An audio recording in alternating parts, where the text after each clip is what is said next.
But you have 6 weeks to get out. Oh, that's tough. Well, I found an apartment.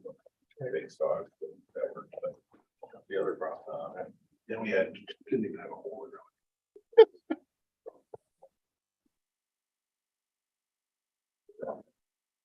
All right, the time is 10 o'clock. We do have a quorum. I'll call the meeting to order of the Waupaca County Traffic Highway Safety Commission. Roll call has been done, going around for the elected officials, open meeting statement. This meeting and all other meetings of this commission are open to the public. Proper notice has been posted and given to the press in accordance with Wisconsin statutes so that citizens may be aware of the time, place, and agenda of this meeting. With that, I'll take a motion and a vote on approving or amending the minutes from the previous meeting. Captain moves for approval. I'll second. Second by Rick. Any discussion? All those in favor signify by saying aye. Aye. Aye. Opposed? Nobody carried? Approve amend the agenda. Looking for a motion for that. I'll make a motion. For a second I'll second. of approving the agenda. All those for approving the agenda signify by saying aye. Aye. Aye. Nays? Carried? Do you want to make sure whoever's online is? Oh. We have one Yes. person online. It says Waupaca iPad. Can you hear us? Yes, it's Joe McClone. Yes. Can you hear me?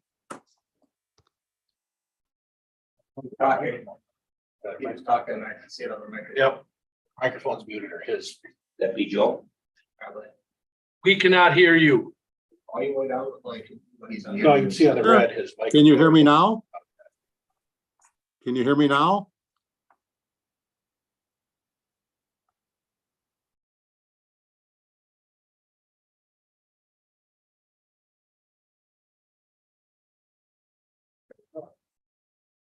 All right, let's try one more time online. Can you hear us? Can you hear me? Now we Yeah. can, yes. Thank you. All right, thanks for joining us. Yes.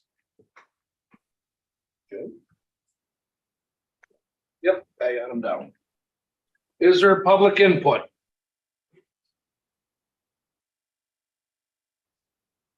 Josh, Brandon, I give you time at the end too, or you can take this time if you, or both.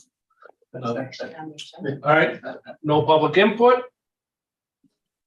We'll go on to reports. So I will give the Waupaca County crash data for the second quarter of 2023. I do have it up on the big board if you can see it. Go down the first column, property damage crashes, 34. These will be April numbers. 13 injury crashes, 14 people totaled injured, from 3 serious, 9 minor to possible, 0 fatalities. 47 total crashes in April. May, there was 45 total crashes, 35 property damage, 10 injury crashes, 13 people hurt, 3, 9, and 1 respectively for serious minor injury, and 0 fatalities. For June, there were a total of 36 crashes, 24 property damage, 12 personal injury, 16 people hurt, 3 serious, 10 minor, and 3 probable or possible with 0 fatalities. Now, these numbers do not include any car deers. I excluded them. I started doing that this year, maybe last year. So second quarter cumulative numbers for second quarter, 93 property damage crashes, 35 injury crashes, 43 people hurt, 9 serious, 28 minor, 6 possible injuries, 0 fatalities for the second quarter. Total crashes for second quarter Waupaca County is 128. I will give cumulative 6 months numbers, 263 property damage crashes, 79 personal injury crashes, 102 people hurt, 1959.24 for injury status, and for this year, 0 fatalities in Waupaca County. Total crashes 342. Now, if you got the numbers from last quarter, you'll notice that the numbers probably don't add up by two. I did put two asterisks, one asterisk in February and one in March on these. As when I ran the numbers again, an accident report must have came in later than when we had the meeting in April. I did adjust those numbers, so I was wondering why my numbers were off by two, but there were two more crashes in the first quarter. On the 13th, there's a good chance the June crash reports aren't in yet. Right. So it's possible that if you just add up the third quarter numbers, it wouldn't be the exact cumulative. So I run them again and then make it changes to the previous quarter if I have to. Any questions on the quarterly report for crashes in Waupaca County? I think the big one here is the 0 fatalities. Well, your serious injuries aren't that bad, either 19. 9 or 19 for the 6 months? Yeah. Correct. And I believe the crashes are relatively low. We don't have the weather in the second quarter, I understand, but the numbers are pretty low. In my opinion. Todd, Yes, what constitutes a serious injury? I don't know the definition, but it's obviously they're going to the hospital. They have some, anybody can jump in if you want. If the injury is relative, it stops them from walking or moving or something like that. Broken bones and stuff. Yeah. You couldn't get around by yourself, essentially. Pretty much the way I am. There you go.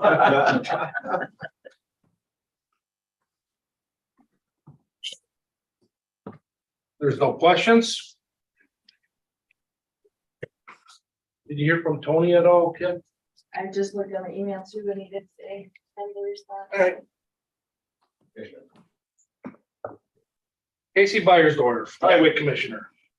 Good morning, everyone. I was just gonna comment that yesterday I went to a softball game up in Kashina. My wife drove there and back, and it was almost a fatal, but because I was helping her drive and yelling at her, everything was good. But then there was Good job. also a fatal almost when we got home too, because she was ready to kill me. So I could convince them to lose some, I guess. But on my ride to Sheena to watch my daughter play softball, I was looking at the Waupaca County Post, and we have a past highway department employee that decided to go through the law enforcement training center at Fort McCoy and was in the Waupaca County Post as a new state trooper at Poppendorf. So it's kind of neat to see that he worked for the highway department right before becoming a state patrol officer. So hopefully we can recruit him to this area because it's well known. As far as my report, I just have an update of all the construction stuff we're doing. I made a list of it all. Take me a little bit here, but kind of more or less was the intent was to share all the different places we're working in Waupaca County. So in the city of Marion, right now we've got 2 construction projects going on at the same time on East Ramsdale and West Ramsdale streets, which is also County S. The town of Lebanon. We've started a construction project on County Highway N in front of Carl Arts' house, more familiar with the Sheriff's Department's crew. We didn't intend on starting that one, but the contractor that was going to crush roughs in S was in Monroe County for longer than expected, so we got about 1,600 feet done on N. So that'll help us in the fall for closing that one up. In the town of Waupaca and town of St. Lawrence, the high-risk rural road project received its overlay, and the new signing and chevrons have been getting installed this week, and then the rumble strips will get installed next week, Monday. And so that should be a 1-day operation followed by the painting. So after next week, the high-risk rural roads reimbursement project we got will be pretty well completed for that job. A lot of good comments on the ride of the road, even though it was just an overlay. Town of Little Wolf on Highway N, we got the second mat of asphalt on from Clark to O. Town of Union, we got the second mat of asphalt on from 22 to Double O. We're soliciting for engineers for a bunch of construction projects now for this year's budget, and then getting ready for next year's budget. A lot of budget stuff going on. The highway department planning for future projects. We had a few pipes unexpectedly fail on us One was on County Highway S in the town of DuPont. Now, most recently, we had another one on town of Lebanon, just by Brash Road, right off just south end. We had a pipe going fail. So both of those are in the works of getting replaced. A lot of town work that we're jumping around in, a lot of state work. You might see us out on US 10 a lot lately. We just got done foam jacking the approaches to the bridge slabs. The ride's a little bit nicer. It's not perfect, but it's a lot better than what it was. Got Highway 22 crack filled south from Waupaca to the county line. We helped out Winnebago County with some milling for them on County Highway Double I. That was kind of an unexpected project that popped up here recently, not only for us to improve Double I, but then to work along Winnebago County crews and haul away material. Bridge inspections are taking place, and it's an LRIP year for grants, and so it's difficult when there's that many grants that are available and you've got this many projects. Sometimes you don't have enough projects for all the grants, and so I got to really spread it out through the next couple of years and really forecast 4 or 5 years from now what we're doing, and then it's got to kind of be set in stone. So it's hard to switch grant funding to another job. That was kind of my report, just talking about all the stuff we're up to, and knock on wood, our crews have been doing well and we're safe. Had a few minor injuries, but that's all work related, rolling ankles and back stuff. Nothing highly related with traffic. Any questions for Casey? None? Go on to, welcome Becky, I'm up to you. I got nothing. I'm hoping Rick can share something on the budget. But have you seen the budget bill? No. Did they? How many reams of paper have you got? So you broke it down for us then. Yeah. So they didn't, did they take money out of the, Oh, no. oh, you haven't read it. I guess I'll read it and report next Hey, that's for probably 1,000 pages or something. time. Oh, okay. Our gal's going through it. Maybe What? maybe 2 meetings. Yeah, maybe two, the next meeting. All right, District Attorney Turner, anything? No, I don't have anything to add at this time. Okay, thank you for joining us. Tony Chemnitz, I do not see him here or online. Mr. McClone, anything? No, but my mind is full because I spent 5 hours on a sand mine hearing yesterday. Those Nothing to 5 report, nothing to report from that yet. Okay, thank you. Mr. Keppen. Good morning, everyone. Well, as I said last time, it's just kind of a repeat this time of the year. We're getting close to August, the days are getting shorter. And we budget. All the department heads are working on budgets and putting some of the budgets past us. Finance committee already, just in speaking. So that's always a long, hard couple of months to do. What we work at here in Waupaca, it's actually not unfriendly.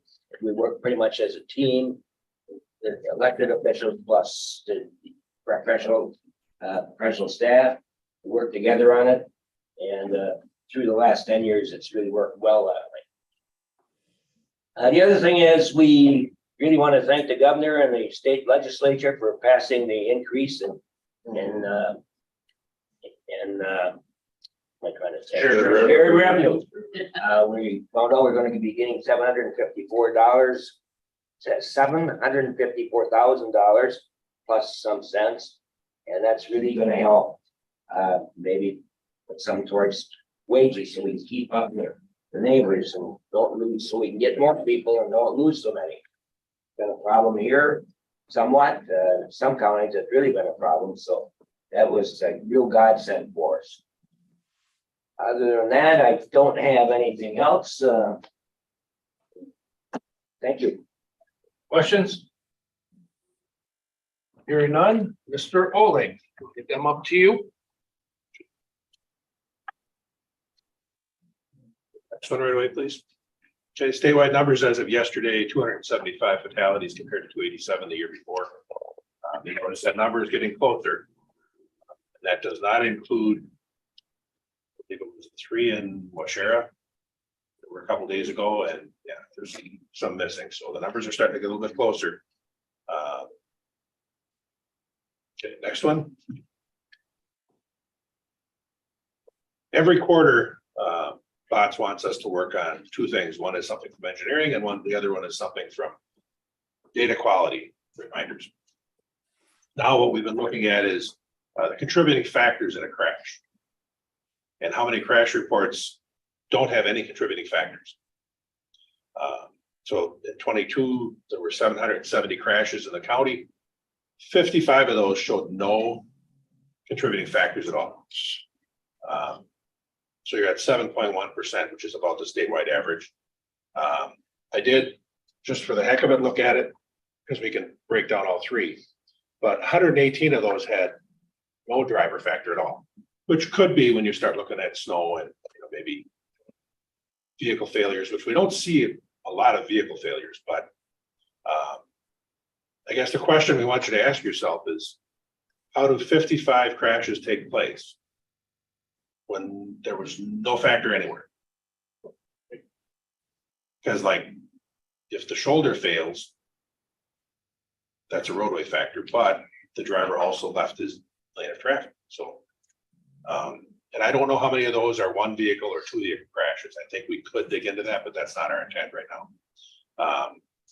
But if you think about it, how do 55 reportable crashes take place and nothing caused it?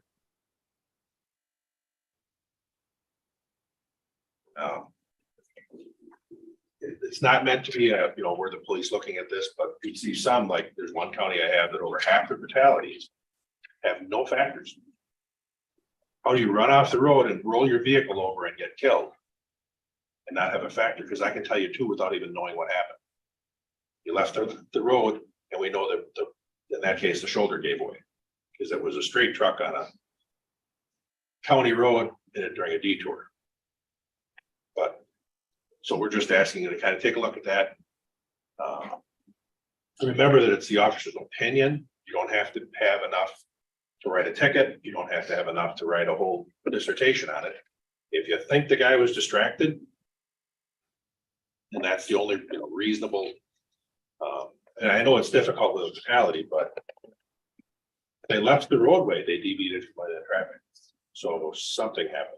Either they were inattentive or, so we're just asking you to take a look at that. Next one is the engineering side. Reporting work zone crashes.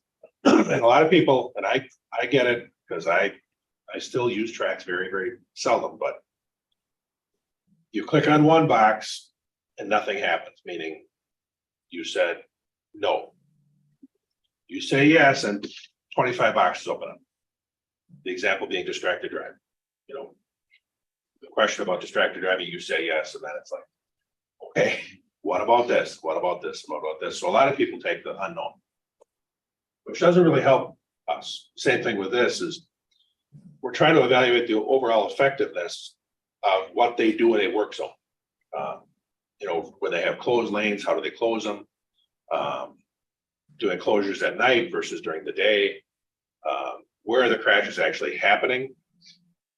It helps them work on policies for the future, crash modification factors, and understand where they're happening. Just because the work zone doesn't tell us anything. Where in that work zone makes a big difference, because it kind of tells you if there's one crash, fine. If there's 3 or 4, I need to look at that. If they're all happening in the same area, maybe there's something that they can change in the way they do business so it doesn't happen. Because although, we've been lucky, there's not a whole lot of difference between 2 cars colliding and that same car running over a highway work. So they really want to kind of really take a look into those. So next one. So they get a DTSD, which is the engineering side, gets an email every Monday that has all work crashes. And they look at trends, and then they do inspections. So it's not something where they say we're looking at stuff today to change next year. If you have a long project, they look at them right away. And if, like when they did 41 in Fond du Lac County, they had 2 in 1 week. The next Monday, they knew about it before that because they were called, but they went out there right away and the contractor wasn't quite following all the, literally you were coming around a curve and the first sign said, stop traffic ahead.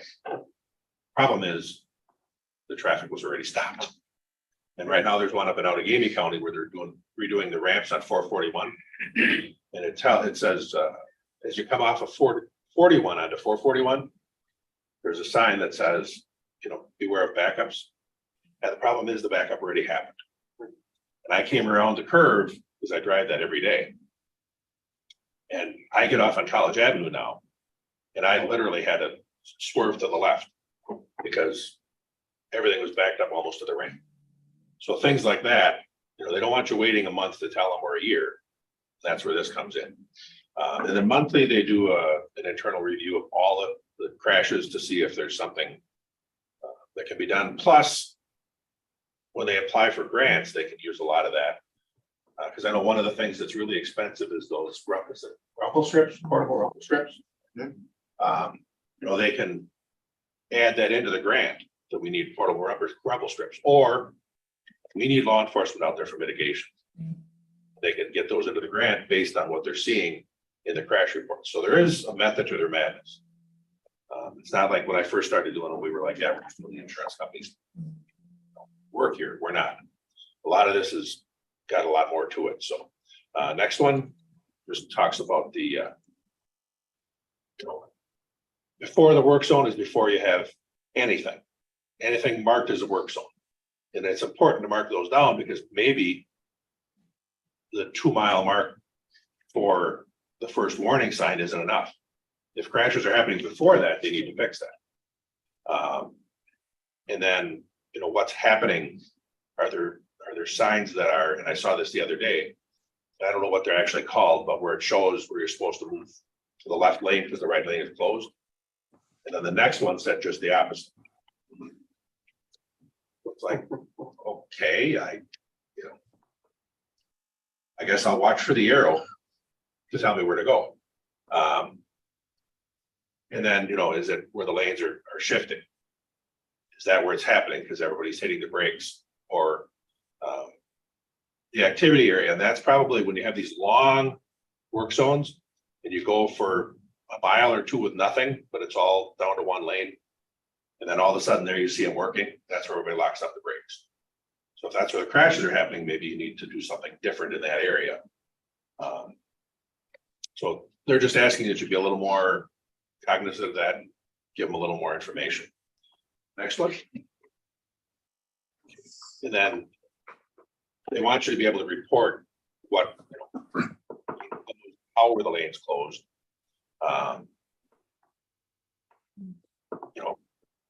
Is it where they took part of a lane? Sometimes they have to do that. Where they're working in a lane, they take part of a lane, or are they on the shoulder? All that information is kind of important to them. And it really doesn't take that long to click those boxes, especially when you start talking about serious crashes. Okay, next one. Governor's Conference coming up August 28th through the 30th at the Kalahari. It's $50 to attend, which is a very reasonable rate. Registrations are open for that. And then I think I sent you the email about Monday. That was extended to the 21st. Next one.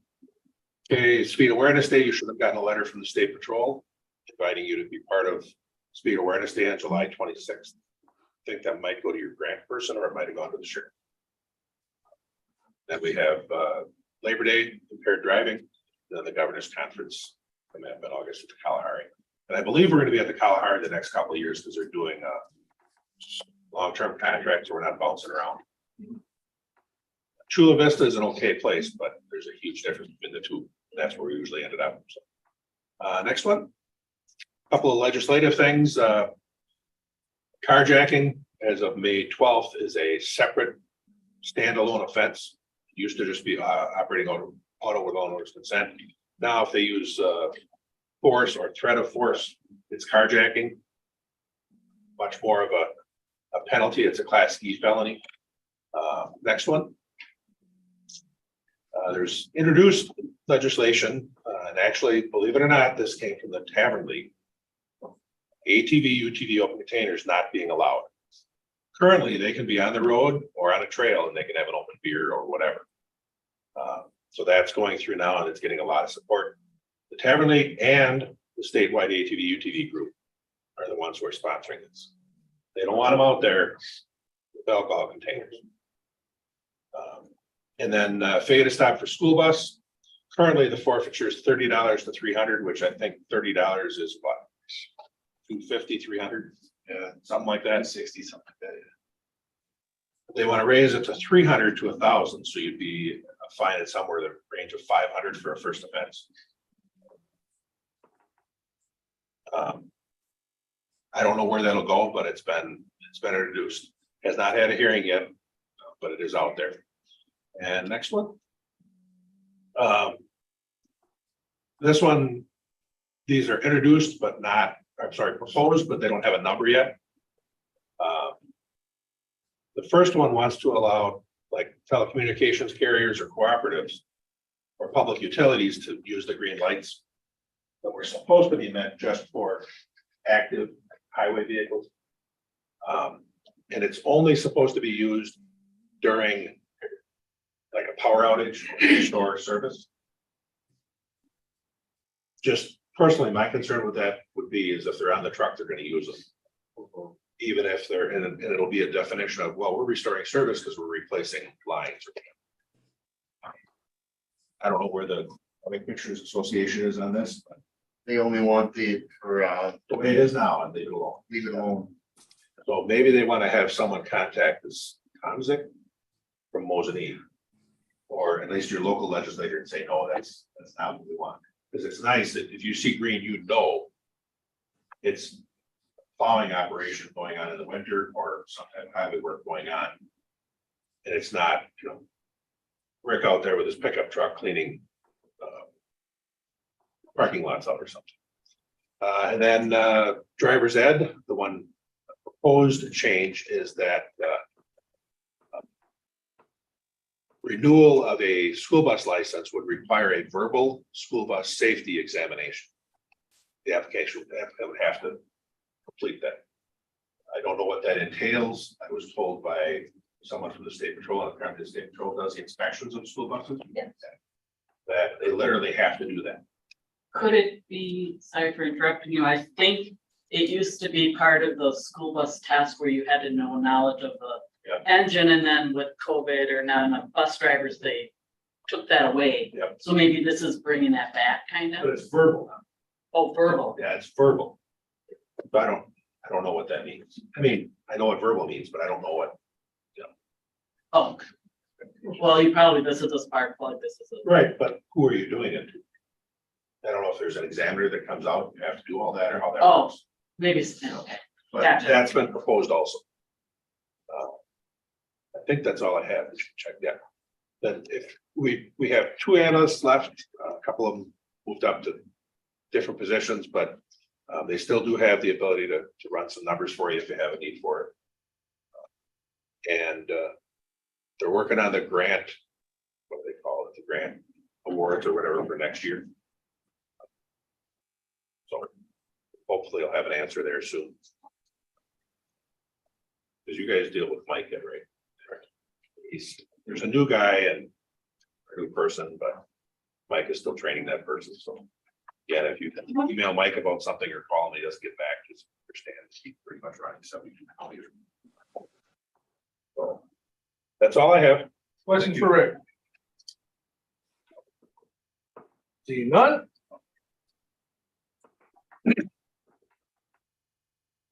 Here, emergency management, Andy? Not a whole lot. We've got an exercise this afternoon up at Clintonville, and it's gonna be the premise of the exercise is a car running into a large crowd of people on purpose.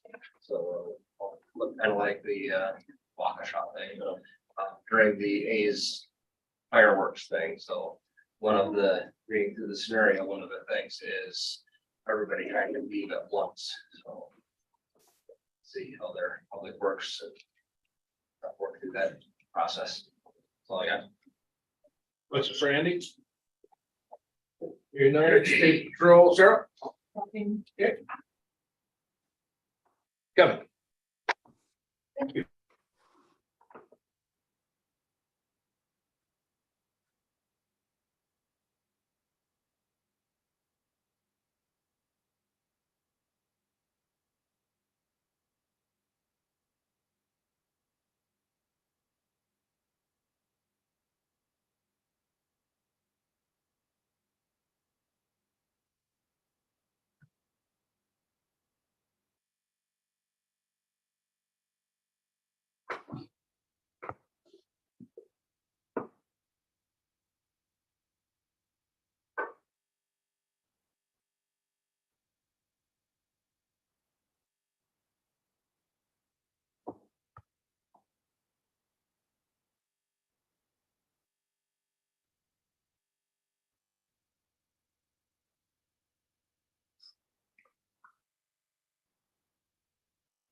You need to talk to those people who are like highway 10. They're not picking up. We don't put people on 10 every day. No, I know that, but I mean, there's gotta be, I mean, these are weeks. Maybe months, some of these carcasses have been laying on 10. Yeah, if they call you, have them call our highway shop and report the location and we'll put it on a list for them to get picked up. If they can pick up on that. Or call the sheriff's department, one of the two, but Do you have you think a vendor? I mean, we have our own vendor we use for the county. But, the state has a vendor, I take it? I don't know what that is. the DOT contracts with it. Vendor, yeah. Or they would call the highway department? Yeah. Okay. We'll bring it up at sheriff's as our next meeting. As how we would deal with that, who we should talk to. It's quite obvious, there's a lot of carcasses on Highway 10 have been sitting there for weeks or longer. Rotting, and they really don't have to be that. They're concerned, and please give me some direction of who they should talk to on this or what their recourse on this. Obviously, you have in 2025, you have a Highway 54, Portage County back to Waupaca here. Foxfire, there's in 2025, I think you're looking at doing some work on that. A resident of the county, some residents of the county are very concerned about where the school zone is, the chain school, and not having a necessary designated turn off for that, as well as Tomorrow's Children, which is that. And it's also 55. If if I Tony, recall. is that a state highway? This has been looked at Yeah. a couple times, and the data does not show for to do any improvements or changes. There hasn't been enough crashes, et cetera. So is that basically, I think that has been a response by the state to the individuals who have asked these questions on that.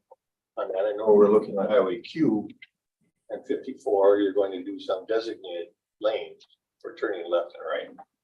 Everything for that. I guess the question is, who should they further go from this point on that It's a state road, it's Tony. It's Tony, you'd have to ask him who he can go above his, not above his head, but who up this, well, I don't know if it's politicians then or what. It's just with I've talked to him a couple different times throughout the past. He takes the data from the last 5 years, I think, and there hasn't been that many crashes there to warrant them to look at it. This is essentially the answer. Because you can't get any funding for it if the numbers, that's the problem. Unless the county wants to pay for it, then, that's really the only way. It's The county would have to pay for it individually if there's not enough crash numbers. separate in order to have turn we don't lanes. qualify for highway safety improvement grants, then we don't qualify. It's all paid for just out of our own tax dollars. And in order to accomplish that, you have to have the data, the numbers behind that, Right. in order to show on that Mhm. situation. And they should refer back to. Thank you. We're gonna have something to get back to people. That's the important part of it. Yep. Respond back. So thank you very much. Questions for Kevin? Okay. Sergeant Autumn Curtis is not here to do the grant numbers, but Kyle, he will read them himself. You guys will have the sheets in front of you. I'll touch on a couple of the main numbers here for the top grant of the OWI grant. The match hours were met, match dollar amount was met. Big one here is again, 561 reimbursable OT hours worked by all of the above departments for 151 officers deployed for those grants. $13,000 remaining for the remainder of the year. You can see the contacts here, 970 traffic stops, contacts just on that grant fund alone. 36 seatbelt violations for child seat, 146 speed, 33 OWIs. And that speaks volume right there. The OWI grant is breaching what 33 out of 45, that's pretty good. Correct. 45 deployments and 33 times you got an OWI, that's pretty good. So, some driving license citations there, almost 70 of those, 8 open intoxicant, 26 vehicle registration, 5 equipment, 160 other citations, and 250 warnings. Again, State Patrol is also participating in almost every deployment. They run off of a sister grant to that, so that does not affect any of our numbers. Next category, the speed grant. Same thing, 27 officers, 26 match hours worked. That matches close to being met there. 122 hours through the grant for 8 deployments. $8,000, almost $9,000 remaining for the balance of that. Go down to the numbers for that one, 221 total contacts, 11 seatbelt citations, 68 speed citations. 1 OWI out of that grant deployment, 6 driver's license violations, 2 vehicle registration violations, 20 others, and 47 written warnings. Pretty impressive numbers. Questions about those numbers or for Kyle? One comment, Village of Big Falls, I had 2 people comment to me on the same day saying that there was seatbelt. The people, you're pulling over vehicles in the Village of Big Falls for checking for seatbelts. Some people, being that I'm from that area, called me and says, "Who do I contact to bitch about it?" I'm like, "I'll just talk to Tim. He's a great guy to talk to." He's like, "We enforce it, whether it's in the Village of Big Falls or US Highway 10. It does not matter." So that's the response we got. One contention up there is that I think I know what you're talking about. We're also getting more complaints about speeders on there. Yes, we're spending more time there, and you see a violation. That's what it is. And seatbelt enforcement normally takes place at lower speed. They can see it better. Yeah. If sitting in the Big Falls Cemetery, pulling out of there. Right, 88. That's where the speed 87% compliance in the speed state. flying through. So that's where we're there also. Even a few years ago, I got a call from some residents, one resident there saying there were 2 county trucks speeding. Big Falls. Oh, we had work. Right. We're actually gonna be moving one of our speed trailers back up there again because it was. We're gonna be seeing more of us there again.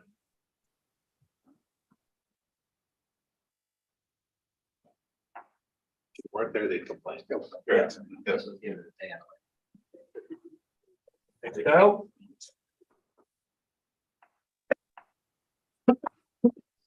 Got anything? Okay, question for New London. Not? New London, I did not mention in our construction projects, but the Groot is starting to follow up from crew check, the sewer crews from ripping up Main Street. So there's a detour that's getting posted soon around Main Street in London. It's also County Highway D. Next week, I think Wolf River Avenue too on the other side. Yeah, a lot of construction in London. Square block, yeah, there's. I understand that the trenches are gonna get opened up and then they're gonna temporarily pave them back before the full construction season takes place next year.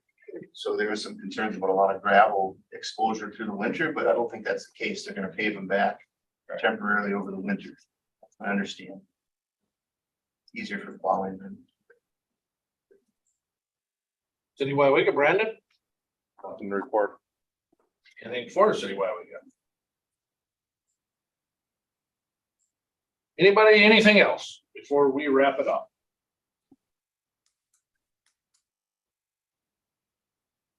Not, We missed your time.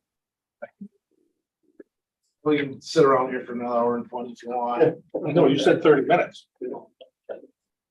Looking for adjournment, I'll make a motion. Second.